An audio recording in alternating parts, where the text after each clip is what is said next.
Assalamu alaikum wa rahmatullahi wa barakatuh. It's still silent. Assalamu alaikum wa rahmatullahi wa barakatuh. Bonsoir. Comment ça va? All right. So I can see that most of you guys are still tired, and I know we ate some good food from Malaysia, and you guys look sleepy. So you guys are going to do something for me. You see this cloth I'm wearing right now, right? It's heavy, man.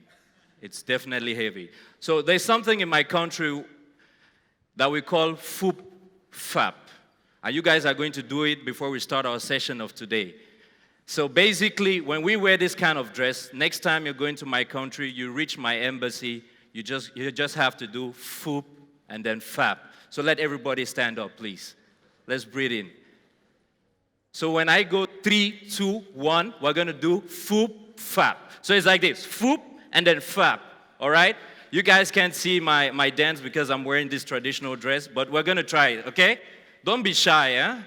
Some of you can get good things from this dance. So let's try. 3, 2, 1, foop, fap. I want to hear you guys saying it. We'll do it one more last time. 3, 2, 1, let's go. Foop, fap. All right, clap for yourself, please. Okay, let's get down to business because it's a serious panel. Good evening, ladies and gentlemen. I'm very delighted to be here today. I stand here humbled by the task before me, grateful for the trust you have bestowed upon me, mindful of the sacrifices that the organizing committee has made for me to be here because at the last minute, I wasn't sure I was going to be part of the event because I almost missed my flight and the program because 2 weeks ago when I was invited for the event, I sent my passport to another country so that they could grant me a visa and I should come here to Malaysia, but they lost my passport and I had to make a passport within 24 hours. Luckily, it was a diplomatic passport, so I managed to arrive here. So, like I said, I'm very delighted to be here today. My name is Idi Ahmed. I'm a diplomat working for the Ministry of Foreign Affairs of the Republic of Cameroon. To be more precise, I'm working in the Department of European Affairs. I cover the Scandinavian countries because what we are trying to do in the ministry now, we're trying to revamp our bilateral relations with the Scandinavian countries, with Asian countries, and different parts of the American countries. So, since I'm a bit jet lagged, so I'm still tired, and we're going to try to make this session very interesting. We're going to communicate with the audience because I have 3 amazing panelists who have stories to share with you guys, unique stories. You guys also have to share with them your stories. We're going to try to communicate because I was given 45 minutes, and I think I've already used 43 minutes. Not 43, 3 minutes, sorry.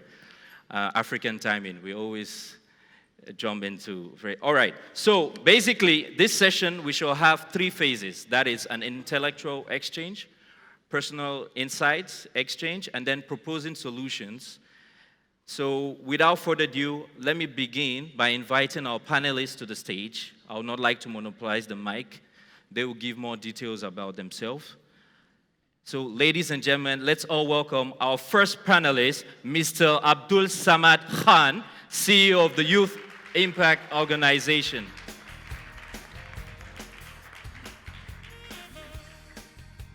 Wow, mashallah, is working like the president of Pakistan. Welcome, man. Okay, our second panelist of today, I like to call her M Square. She reminds me of a rapper in Cameroon, you know.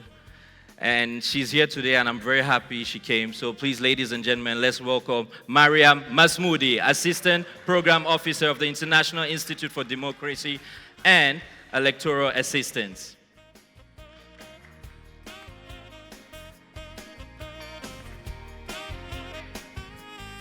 Have a seat, M Square. All right, my third panelist, when I first heard her name, I thought I was drinking a special water which we sell in Mecca and Medina. So ladies and gentlemen, please let's welcome Zamzam Ibrahim, Vice President and President-elect of National Union of Students in the United Kingdom. Wow. She's working with so much confidence.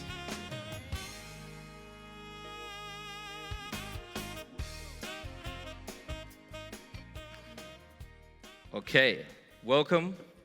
I'm happy to have you here. So today, in this session, we're going to look at what we call lost generation, youth, power, and political change. How can we have an impact in our political landscape, in our different countries, different environment? And we all know that the youth nowadays are representing more than 50% of the global population. And trust me, most of them are under 25 years old. And we all notice that in Africa and in Asia, it keeps increasing. Asian countries still have more youth than African countries. It's still going to continue. The mortality rates are continuing, infant mortality, and etc. However, this presents both huge opportunities and grave challenges to certain countries around the world. In other words, these youth can be a force of development and prosperity.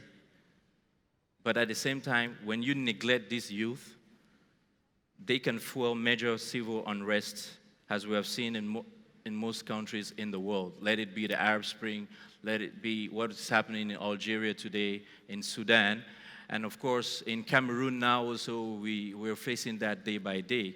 So we all know these different youth are suffering from unemployment. They are underrepresented in different political spheres. But I don't want to make this session about politics, too intellectual. I want us to engage with the audience, although they are still sleeping. Maybe I might ask them to do foop fap again so that we can get it done. So what we're going to do is each panelist is going to share their personal story, personal experience. I'm going to ask them questions. You are going to ask them questions. We are going to try to give you guys solutions. You people will also give us solutions because we're also here to learn, because we cannot monopolize the stage. Okay, so ladies and gentlemen, I would like to first give the mic to Miss Mariam. So Mariam, please, you have the floor. Great. Assalamu alaikum, everyone. I can't hear you. I heard maybe 2 people. Assalamu alaikum, everybody. Wake up, yallah. So it's wonderful to be here. Thank you so much to Edie, my fellow panelists, Abdul Samad, Zamzam. It's wonderful to be here with you today. So very quickly, we all have many stories. We all have backgrounds. Let's please connect. Let's learn from each other. So just to introduce myself very quickly, as my accent betrays, I am American, super American. Grew up in the United States because my parents, who are both Tunisian, couldn't live in Tunisia. My mother spent time in prison for wearing hijab because it was illegal for decades. My father also spent time in prison for being editor-in-chief of a high school newspaper, a very simple, very basic newspaper about international affairs. Tunisia was a very, very different place to what you might see now on the news post-revolution in 2011. When 2011, the revolution happened, this was January 14th, I was in my last semester of university studying political science. And when it happened, of course, this is the most exciting thing, huge change that we never saw coming. I said to myself, what am I doing studying political theory when I can go and live out history? So, alhamdulillah, my school was flexible with it, so I withdrew and I went back to Tunisia for the first time, not on vacation, for the first time not going to the beach, for the first time in my life. It was very important to me to connect with people, connect with myself and my own history, my own roots. When I went there, I tried to meet as many people as possible and learn and challenge myself in the process. I met some fellow young people online, really, on Facebook and on Twitter, and we founded an organization called Sauti, Saut Shabab Tunis, which means the voice of Tunisian youth, or also the vote of Tunisian youth. This was an organization that continues to this day. It literally started with just 6 of us, and now it's one of the largest organizations in the country, alhamdulillah, with with offices in several different cities, focusing on empowering young people, getting active in political life. Tunisians went from literally 0 to 100, a society that was very, very closed, no political discussions, not even religious discussions because of the nature of the dictatorial regime we lived, to now having all kinds of conversations, meeting all kinds of different people, and being able to aspire to lots of different things. So since then, I've gotten involved with a lot of different civil society organizations. It was also important to me to go back to school. I sort of am always between activism and civil society work and education. I like learning, and I think that you can do that. I truly believe you can do that in a variety of different ways. So I went back and forth between Tunisia and the United States basically every year since 2011. And I'm now based in Tunisia. I work on constitution building, as Edie said, with International IDEA. Constitution building regionally in the Middle East. This is writing constitutions, negotiating the technicalities to implementation, to reform projects. There's a lot of work. It should come as no surprise to anybody. The Middle East is a bit of a difficult region politically. There's tiny challenges, perhaps, that we're facing. So there's a lot of work. And honestly, I find it to be so much more exciting than living in the US or in Europe. I mean, there's so much that's already been done there, whereas in Tunisia, there's so much to do. There's so much that needs to get done. There's so much work to happen. And in the process, there's a lot of personal growth that one can work on and aspire towards. Currently, I'm trying to stay as active as possible. I recently, as I'm sure Edie would like me to get to very quickly, I recently was offered a position in a ministry. Ministry of Employment, sort of a political position, advisor to the minister. This was literally just this past January. And I really thought about it hard. I mean, I think it's important to consider opportunities that might come your way. You know, I never considered myself running for political office or being part of a political party, but it was an opportunity and a position that I genuinely thought I could do well. You know, I don't want to take positions just to say I'm in this role or I do this or I know these people. None of that is important. You know, these sort of things come naturally, and I think the best person for these roles in policy or in business are people who really do the right work and are willing to put in the effort. So I accepted this job, and then when it became public, because of my family, because of our political involvement in the last sort of 30 years, that of my parents, my name and my face were everywhere in media. I was absolutely dragged. They said, they were saying all kinds of different lies about me, that I wasn't ready for the job, that I didn't deserve it, that my father got it for me, even that I wasn't actually who I said I was, that I lived one life in the US freely, and in Tunisia wore the hijab, that I didn't actually wear it, that I wore it in order to get in my position, that I was essentially a traitor of religion. This is something that some people love to throw against political opponents. I was absolutely dragged through the media, but this is normal. I mean, it's really difficult, I think, obviously, to go through these sorts of moments, you know, when you're having to defend your own honor, when people are speaking about you without knowledge and so viciously and with such an agenda. And it'll happen to many of us, I'm sure, if it hasn't already. But this is normal. I mean, we know from physics even that with any action, there is an equal and opposite reaction, right? I mean, I'm not a STEM major, so forgive me if that was incorrect, but I'm fairly certain that was right. So this is normal. There's always going to be a backlash. There's always going to be there's always going to be challenges, or people to say no to you, or people to stand up against you. So I think it's important to, you know, keep focused on your goals, keep focused on the work that you want to do, the work that you are able to do, where you can truly make a contribution, and forget about the noise that will inevitably come. So I tried to stick through it. for many different political reasons that I won't bore you with today, it didn't end up happening. Alhamdulillah, totally fine. Many other opportunities, inshallah, in lots of different ways will come up. I'm very happy staying with the position that I'm doing now, working on lots of different countries in North Africa and the Middle East, working on changing a political culture through constitution building. And yeah, so anyways, this is my story. I tend to talk very much, so I'm going to limit myself now. But I hope that we can sort of interact, and I look forward to learning from you and hearing some of your questions as well. Thank you. Thank you. Thank you. It's okay. Have you all noticed that she's really a rapper? Because I thought she was going to sit with us, but then I just turned my face and I saw her in front. I was like, whoa. So I wasn't wrong, you know, Yeah. Mariam. Yeah. So you guys all listen to her, and it's very important what you said, because from the region where most of us come from, we suffer from this, from nepotism, from whenever your family is involved into politics and you're doing good, people always think that you are there because your father or your mother put you there. Yeah. They never look at the efforts we made, because I have a similar story with you as well, with the media, and when I got into my diplomatic training school, we faced it, but what to do, you just need to prove to people at the end of the day that you got it. So I have a question, but I'll first ask the panelists, and I will ask to Mr. Samad.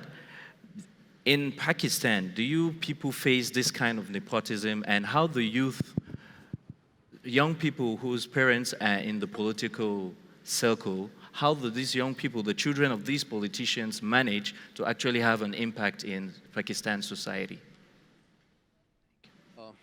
Okay, thank you very much. You know, we are a country with the 65% population of young people, so, you know, fairly young nation.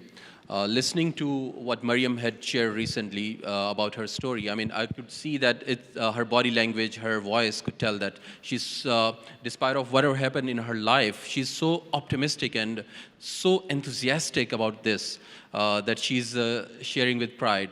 So I think taking that spirit in our context, we have gone through last 10 years had been very tough. If you follow media, you could see that war on terrorism and a lot of peace and order and this conflict condition. So the young people had gone through that. But one thing which I found that that helped us, and that is in the characteristic of this whole nation, we felt in Pakistan, in the young people especially, is resilience. You know, that hope that things will be over. So I see that, you know, the young people, not just in Pakistan, all over the world, so despite of all these negative news and all the statistics which we got, you know, joblessness, there are issues and there are problems, people living in conflict zones. So one great thing that young people are carrying with themselves as a tool, as a weapon, is the power of hope, the power of optimism, which we just got a demonstration over here. So I think this is how we see the young people in Pakistan as well. Thank you very much, Mr. Samad. To get the audience engaged into what, I want to see if they were coping with what we were saying. I have chocolate made in Cameroon, yes, from pure cocoa. So I'm going to ask you guys some questions. I want to see if you guys have been listening or just nodding your head. Can someone tell me what Mariam is doing in Tunisia? What did she say she's doing? Anyone in the audience? Free chocolate? You know, anyone? Who is at the back? Can you put your hands up? Maybe you repeat the question. Can someone tell me what Miss Mariam is doing in Tunisia? What is her work? Hand at the back there. Where is the person? Are you shy? I can't see him. Where is he? Yes, can we hand him over the mic? Can we give him the mic, please?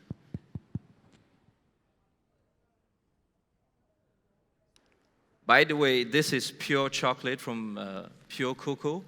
It's very nice. When he's going to eat it, you guys will tell me that you need some more. Basically, you know, in Cameroon, we send these chocolates to our families here who are in Malaysia. So I took it from someone's package so that I can share it with you guys, so that you guys have a bite of it. So, yes, she's working in constitutional reform in the Middle East. Constitutional?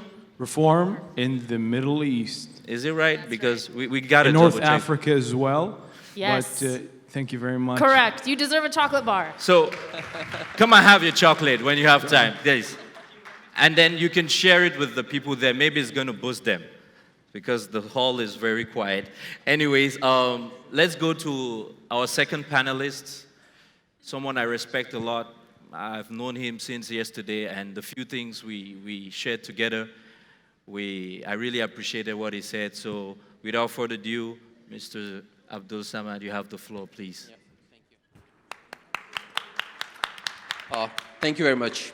If I finish in time, do I have a chocolate? Yes. Yes? I have another chocolate, but I wish to give it to the audience, All right, so, not the panelist. You're wasting my time. Ladies and gentlemen, I belong to Pakistan, and most of you, as I told you, that you know this country going through a lot of troubles and problems. And I use this word resilience, and just this lady who won this ticket for markhor. So markhor is the national animal of Pakistan. One of the important quality of this animal is resilience. So this is how I see the young people of the world. So talking about my personal experience, my personal story, grew up as a shy kid, an extremely introvert who kept believing about himself that I can't do anything in my life. I'm just a waste. So jumping through my academic life and moving to the professional, so I had got two important things in my professional life. I ended up accidentally into a leadership training company. So I started working there. It was just an accident. I had no choice for that. And the second thing where I had my choice was the love and passion for adventures. So climbing up Himalayas, trekking, camping, and doing all that kind of adventure stuff. That's why I share with the young people that focus a lot on your hobbies, because you don't know where these dots will connect and lead you in terms of your profession. So I ended up doing this leadership adventures for the business leaders for last like 17 years. I used to work with the corporate leaders, the companies like Toyota, Pepsi, Nestle, and their leaders, taking them into Himalayas and through outdoors, teaching them about business leadership, decision-making, working together in teams, and all that amazing stuff. And you know what? The best thing, working with the corporate, you make a lot of money. And yes, I was making a lot of money, a lot of fame, a lot of glamour. And perhaps that was kind of a goal I was aiming for my life, that this is something I'll be ending in my private jets, flying to the best resorts and islands. So things like that. Now what happened? 2006, I went through a phase of life. I got diagnosed with a disease called cancer, where I lost my hair. But today, after like 12 years, I consider this as the biggest gift I had received in my life. You know why? It's a disease. The other meaning of cancer is death. But actually, that gave me a new life. Because when I went through that phase of life, I was continually asking myself why I got into this, and asking my creator, why me? I cried a lot. I got into that isolation, and I had no idea what's going on. But luckily I got this life back. The answer I got in this life was that the goals, my purpose, to earn a lot of money, to have that private jet, to go to the best beaches and resorts in the world. There's nothing wrong in that. I'm not saying it's a bad thing. If you earn all this through fair means, it's good. But the problem is that it's such a small goal that I'm just thinking about myself. What about those amazing people in the world who deserve me? What about those potential and qualities which I'd got in myself? So that's where I shifted my focus from working with the business leaders towards youth. So I actually literally labeled my second life as Life for Youth. It's already written in my computer. So that's where things started changing. And very quickly, in last 10 years, when I started working with young people, I climbed Kilimanjaro. I did camping and kayaking at Langkawi Islands. I camped at Maria Island in Australia. I had climbed Rocky Mountains in the US. I had been to Turkey. I had been to 5 continents of the world. An interesting thing, I didn't spend even a single penny from my pocket. Someone else paying that for me, because my purpose is not that. My purpose is to enable and empower the young people around the world. So what I learned from this whole episode, that when you get into a giving paradigm, you actually start receiving. You start receiving more and more and more, what you never expected in your life. So I had been so grateful to life that I achieved all that amazing stuff which I couldn't have done in my previous life. And this is just because with that greater sense of purpose, and I'm so grateful that in my life, in my youthful life, I got that opportunity. So I run this not-for-profit in Pakistan called Youth Impact. We work with young people. In the last 6 years, we have been able to touch and train more than 23,000 young people in Pakistan and across the world. So here I am. Where do I stand on the time? Yeah. Cool. Please, this is an inspiring story because I remember last year it reminded me of this prince, this wealthy prince who was diagnosed with cancer but gave out all his wealth to the underprivileged. And please, ladies and gentlemen, let's give him a round of applause because it's good. Your story, it touched me because you're in your dying bed, you don't know what's going to happen tomorrow, but you get up there and now you're trying to have an impact in the world, you're trying to have a legacy, which many of us don't usually do. We don't write our stories. We just follow people. We are so distracted by what is happening. We don't think like, what should I leave when I leave this dunya, We don't think about that. And for me, respect Mr. Samad, because it's not an easy task, and I pray you continue in your future endeavors, and inshallah, you'll be fine, inshallah. So, I would like to just ask one question, and it would go to Zamzam. Please, how can we build networks and institutions across borders that allow young people to promote their interests collectively? So I think it's an interesting question in the context that there are people here from all around the world, actually. And I'm going to sound like a complete socialist now, but I am a firm believer in collective action. Because essentially I'm the president of vice president of the National Union of Students. And we're built off the fundamental belief that if students are organizing today, there is a greater hope for tomorrow. And that is a concept that I wholeheartedly believe in. And collective action takes place when people come together. They sit in the same room and have a discussion about things that affect them collectively, and then they take action. Borders exist in practice, but they don't really exist. And if we connect, regardless of where you are in the world, we can take action in our local communities, but then make those national and make those international. So I essentially don't believe in borders, and I feel like collective action take place anywhere, regardless of where you are in the world. Thank you.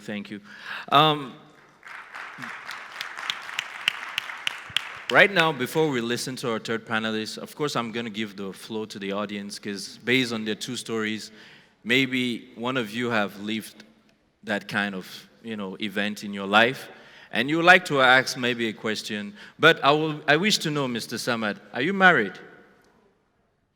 Yes, alhamdulillah, happily married. I have got 3 kids.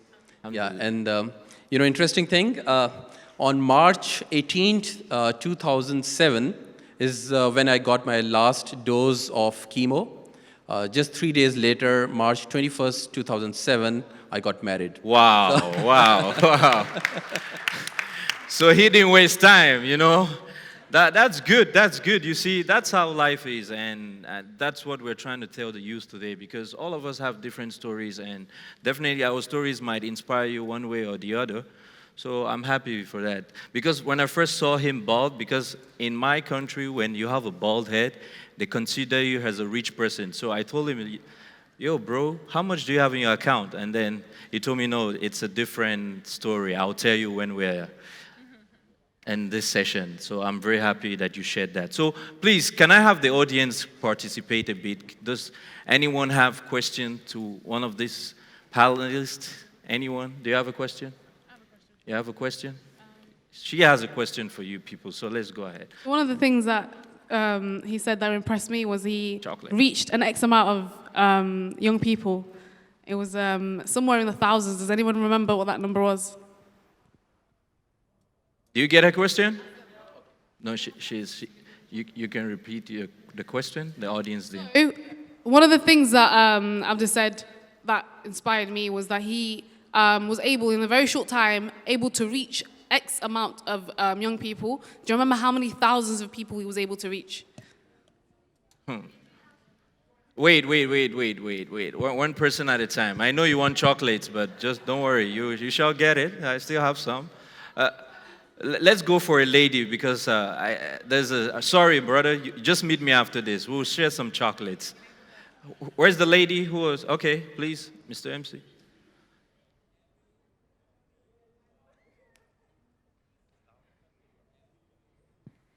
$23,000. All right, good. Congrats. Yeah? You have one free Mambo chocolate. It's called Mambo, by the way. Yeah, Mambo.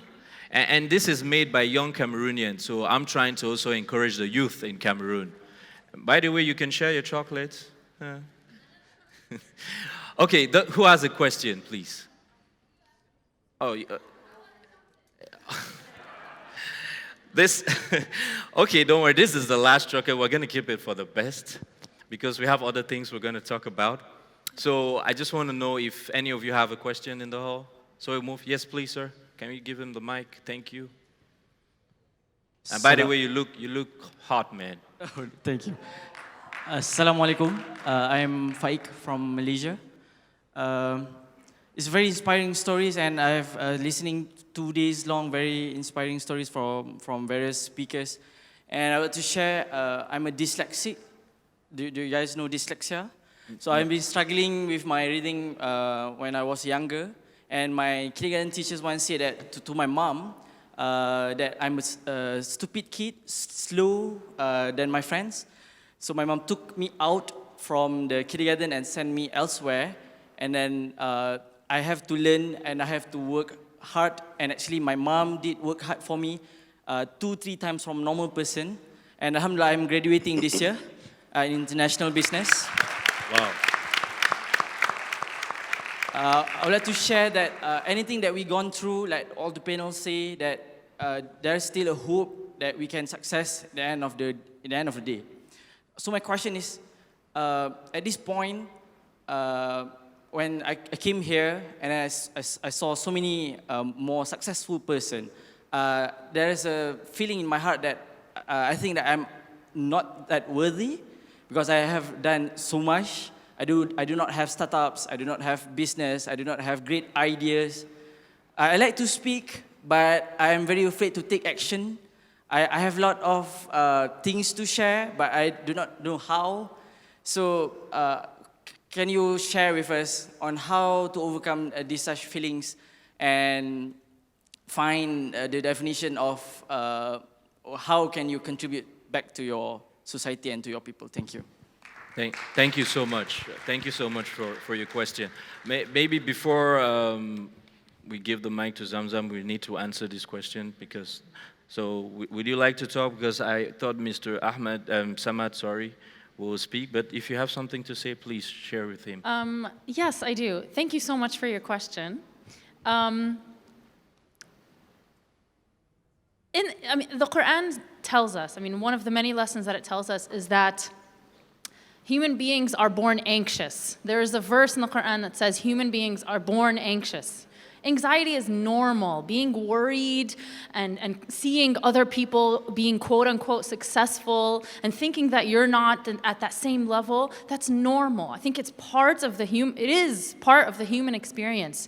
So I think we should all recognize this normalcy and realize that we are never, regardless of how much money you're going to make, or how little money you're going to make, or where you are in your life, you're never going to be totally free of anxiety. You're never going to stop worrying whether you should do more. And I think that once you realize that this is a normal part of being human, you can start to use that positively to push you and to drive you.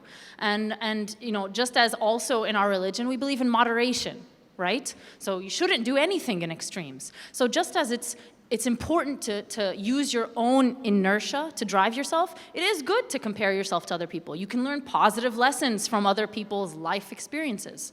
So I think that's answering maybe one part of your question, is finding a balance, comparing yourself, but not too much to other people, and just trusting the process, and trying to let go a little bit of those worries, letting them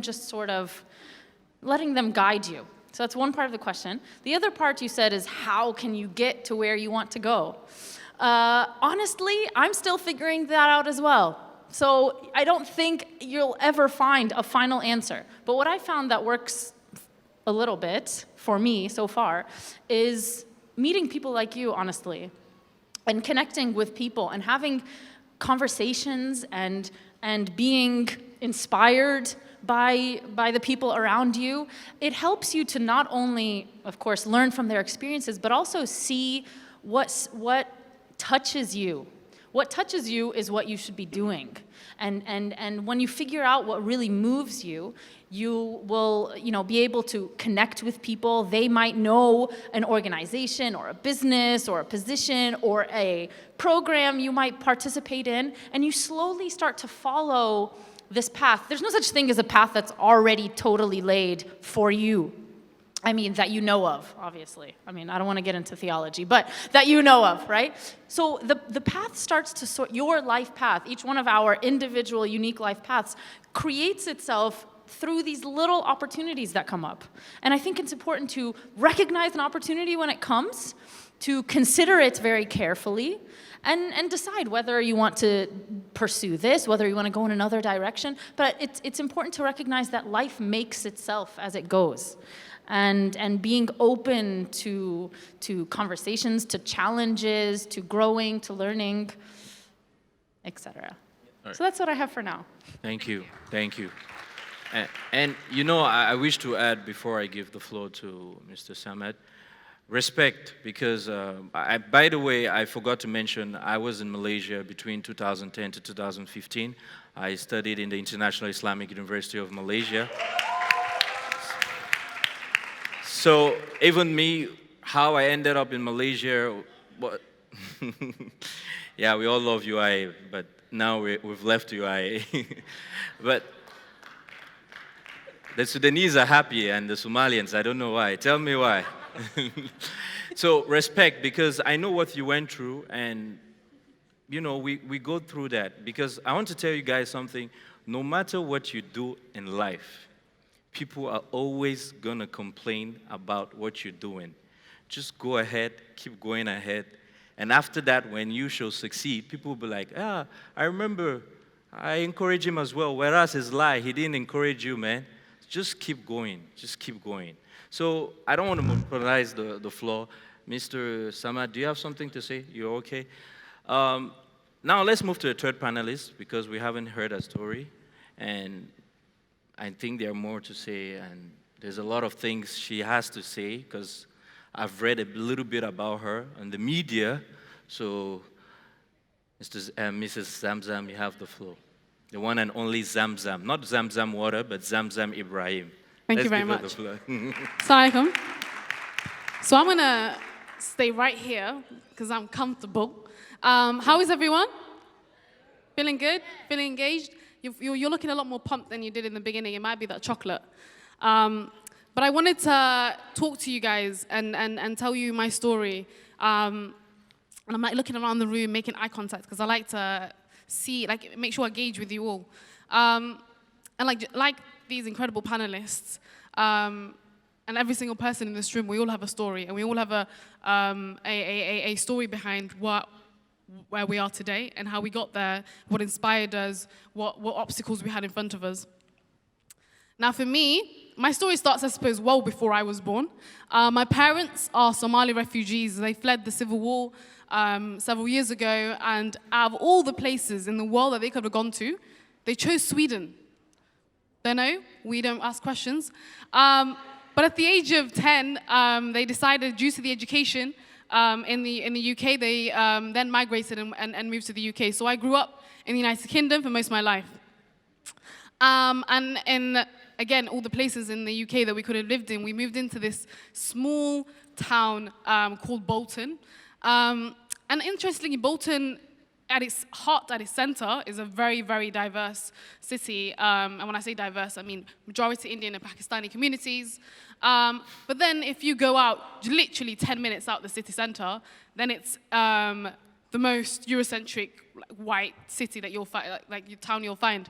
And for some reason, of course, with our luck, we moved into a very middle-class white area. And I remember at the age of like 10, 11, my first experiences of living in the United Kingdom was my father's car being egged, the windows at our house being broken, and these neighbors being so disdain and so hateful of us moving into that area. And that was my first initial understanding of what the UK was all about.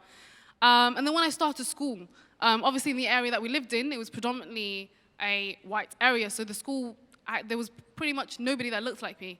And being a black girl with very curly hair, nobody ever identified me as a Muslim, right? When I walked around without the hijab, nobody ever would look at me and think that's a Muslim, especially in the area that we lived in. And that's when I decided to wear the hijab. So I wore the hijab at the age of 10, and I remember walking into school with so much pride in my heart, so much like, look at me, I look like a Muslim woman today, everybody's gonna see me and they're gonna recognize the religion that I belong to. And I really longed for that sense of belonging, right? And so when I walked into school and I was faced with like these sneers by people in my classroom, like thinking, what the hell has she got on her head? And I remember like one of the traumatic things that happened to me, and in the playground, somebody came up to me and they pulled my hijab off, and they thought that was funny, and I remember being so hurt and so upset and so angry, like I had this like burn in my stomach, and going home to my mother and telling her like, this happened, I'm gonna do this, I'm gonna do, and she was like, Zamzam, you have to be stronger, you have to be better. But I carried that anger, I carried that frustration and that burn that I had within me. Fast forward a couple of years, and I have like truly become a Brit. And I started university, and I, for the first time, was offered the opportunity and was given a platform. I decided to run for vice president at my university, at Salford. I got it, and I suddenly had this platform where I could influence, and I could use that anger and that frustration that had built up. And then a year later, I decided to run for president of my students' union at University of Salford in Manchester. And an interesting thing happened at that, and that was a very much a pinnacle of my story and why I'm here today. On the 1st of July, the day I was supposed to start my role as the president of Salford Students' Union, the media had a storm. They had the most fun they've probably had in a while. But what I mean by that is that I woke up with my name on every single right-wing newspaper you can think of in the UK. And then within 24 hours, written in 7, 8 different languages, and it completely blew up out of proportion. And this was over a small role, right? A president of one students' union, right? In the entire United Kingdom. And I was so confused. I was like, why is this happening to me? I don't understand. Like, what have I done? Like, what is so significant about me? Like, I'm Zamzam, one officer at one students' union, you know? I'm not a national officer. I'm not representing thousands of people. I'm representing just a couple of hundreds at my university. And so, at that point, And the reality is this is something I wouldn't wish upon like my worst enemy, because those couple of weeks were some of the scariest time in my life, because I had death threats that were coming in the hundreds. I had letters being sent to my office, letters being sent to my house. I had journalists at my door, journalists at our office at work, and I was constantly being harassed. And it was at that point where I started to worry about the safety of my family. I started to worry about the safety of my parents. And a lot of politicians will tell you this, it's when we put ourselves in those positions, it's okay, because I, Zamzam Ibrahim, put myself in that position. But my mother, my father, my brother, my little sisters, they didn't. They didn't put themselves in that position. And it was at that point when I thought, maybe this is not worth it. Maybe I back away. And there's a great mentor of mine that told me this, right? And this is what completely changed it for me. They said to me in the nicest way possible, he said, Zamzam, don't let your ego get in the way. This is nothing to do with you. It might be your name on every single newspaper. It might be your face on every single newspaper, but it's nothing to do with Zamzam. You're not significant, but what is significant is who you represent. You are a black Muslim woman taking up spaces that was never created for you, right? And at that moment, I switched. It was the responsibility that I had that had been placed upon me to continue on that role, right? And I had the opportunity then to step out of my comfort zone, step out of the way I saw the role as myself, as like Zamzam Ibrahim. I got here by myself. I got here because of the history, right? The people that came before me that allowed me to get onto this platform. And that really was the changing point, right? And I used that anger that I had, and I used that frustration that I had, and I ran to be the vice president of the National Union of Students, which I've been doing for the last year. And just last month, alhamdulillah, I got elected as the national president of the National Union of Students. Wow, strong character. And so with that story, I wanted to bring it back to the reasoning as to why we do what we do, right? And this whole conference has been about the youth and their future, right? But I hear too much from young people constantly saying that there is no hope, that we can't get together. And I want you to remember that my story is no less significant than every single one of you in this room. There is nothing that I can do that you can't do in this room, right? The reality is when we come together, when we organize, when we talk, when we mobilize, we can change the world. Revolution starts with us, right? It doesn't start with pointing across the room and saying, what is that sister going to do? What is that brother going to do? Oh, have you heard X and X is happening in such and such a place? And so I want to kind of go back to the fact that I'm very lucky and privileged in the fact that I can stand on this stage. And I stood at a national conference in front of thousands of students from different universities across the country. And I said to them, from Iran to Palestine, occupation is a crime. And there's no way I would be able to say that. There's no way I'd be able to say that if there wasn't individuals that came before me that were able to open doors before me. If there wasn't individuals that fight for justice in every corners of this world. And that's exactly what we are. Every single one in this room are the gatekeepers of the generations that are going to come after us. So I ask you the question that I was asked myself. There were doors that were open for me that I was able to fight through. And now there are doors that I will fight through and open for you. But what doors are you going to leave open for the next generation to come? Thank you. Thank you. Please, I would like to know from the audience, any of you, is there a refugee that is in Malaysia now and is studying you? Is there anyone here who is a refugee? Or ran away from his or her country because the situation is not favorable or not?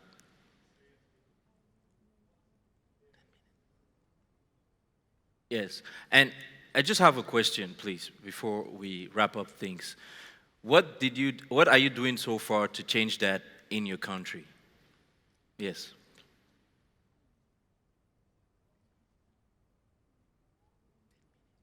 Okay, actually, I think, let me talk only about myself. I didn't leave my country until the government forced me to go outside. Where are you from, please? Syria. Okay, so maybe I have special story. I sit in my home around 1 year. I cannot go outside.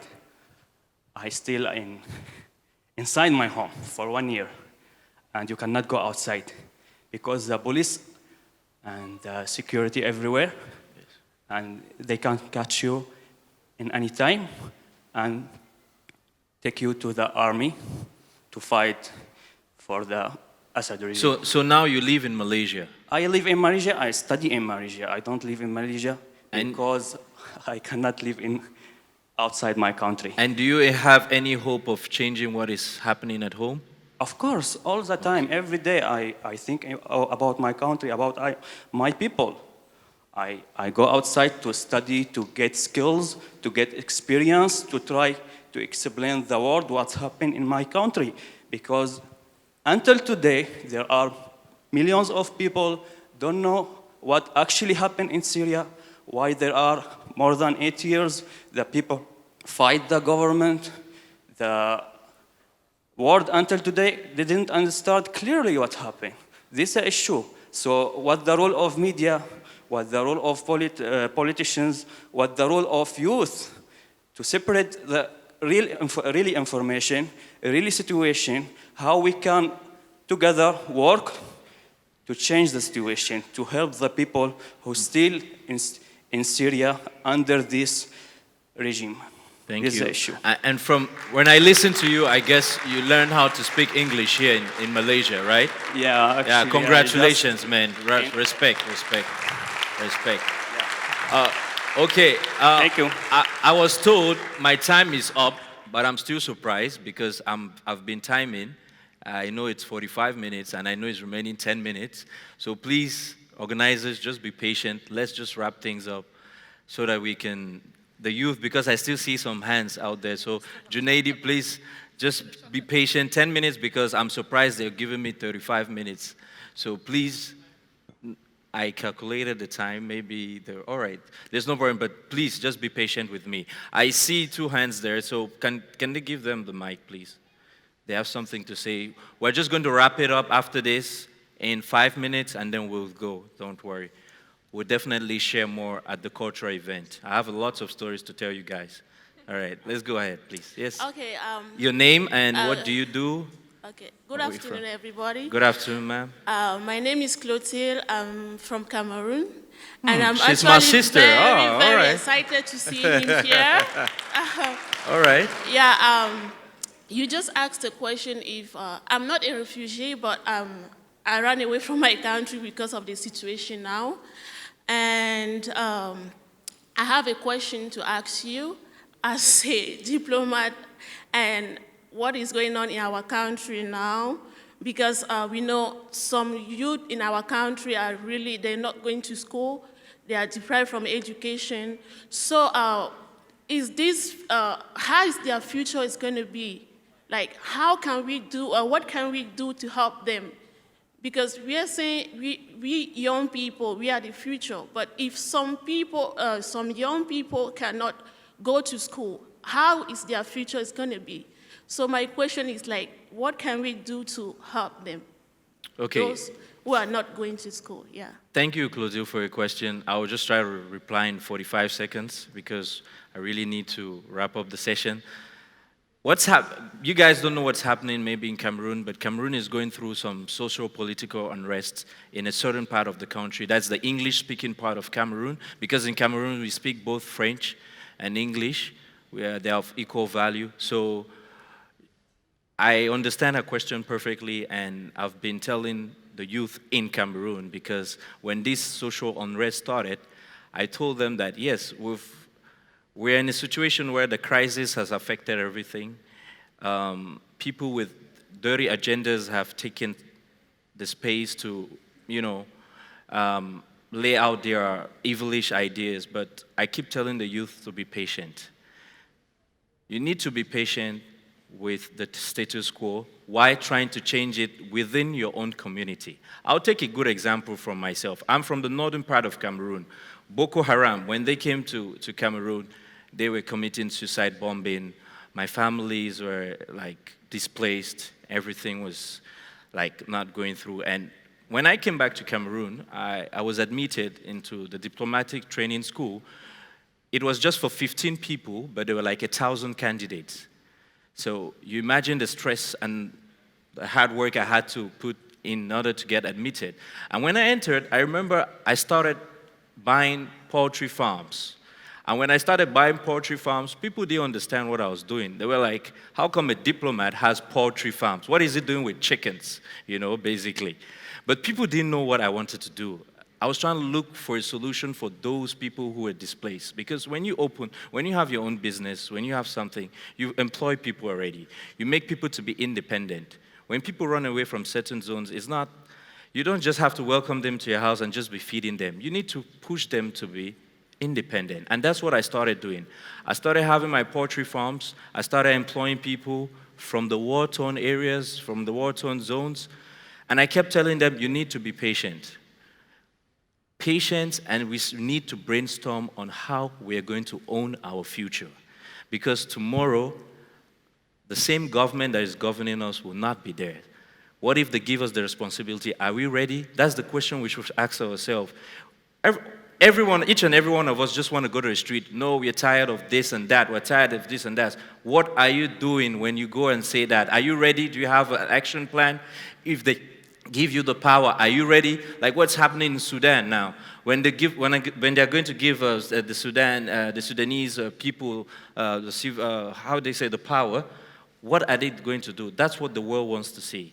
So we're going to definitely talk privately after this. I'll give you more solutions because I don't want to monopolize the stage. But we have 5 more minutes, so I'll give the floor to each panelist who are going to make their closing statement.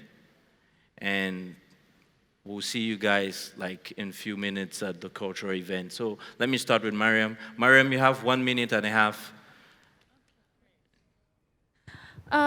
Okay, so closing statement. I think that there's a lot to say, but suffice it to say that life is a process, and there's a lot of possibility. There's a lot of different things that we can do, and it's not coincidence where you end up or what or the work that you end up doing, but at the same time it is a little bit. It's unknown. You're worried, as the brother mentioned earlier, worried about what he might be doing, worried about the opportunities he's not getting. But I think the important thing, really, that we should all take, not only just from this panel, but from the conference in general, is to focus on what is most important to you. Not just that, but what you're good at. So trying to match your values or your causes or the things that matter to you with your abilities, with what you bring to the table. Maybe you're a great artist, or maybe you're a great writer or speaker or communicator. And I think it's important to not only think about what makes you happy and what brings you joy in the world. Of course, that's very important. But there also needs to be a sense of duty, I think, a sense of purpose in your life. That's what gives us meaning. We're seeing so much in the current climate, how technology is at once bringing us closer together, and yet leaving many of us feeling lonely and isolated and worried, very worried. That's why I'm encouraging intermarriages between different races. That's one way to fight the isolation, yes. But another way, I think, is to try to keep things in perspective and create a marriage, if you will, Edie, between your passions and your abilities. So thank you very much for having me. Thank you. 1 minute and a half. Okay, I have a quick question to the audience. Actually, I have 3-4 questions. How many of you had been attending this conference since yesterday? 2 full days. Great, so almost 90% of you. How many of you have got any new ideas in last 2 days? Any new ideas, new thoughts, which you never had before in your life? Something really new. Okay.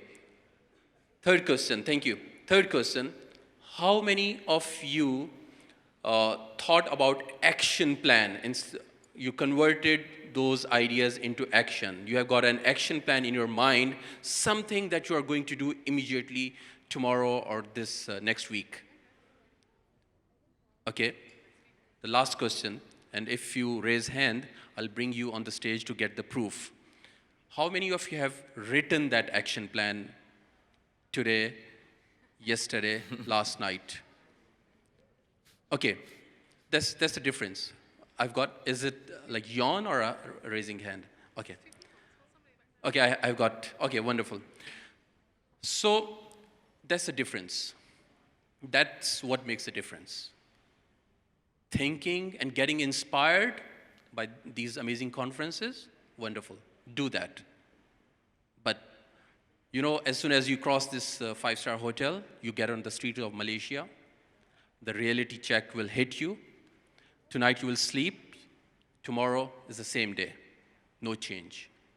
If you do not act.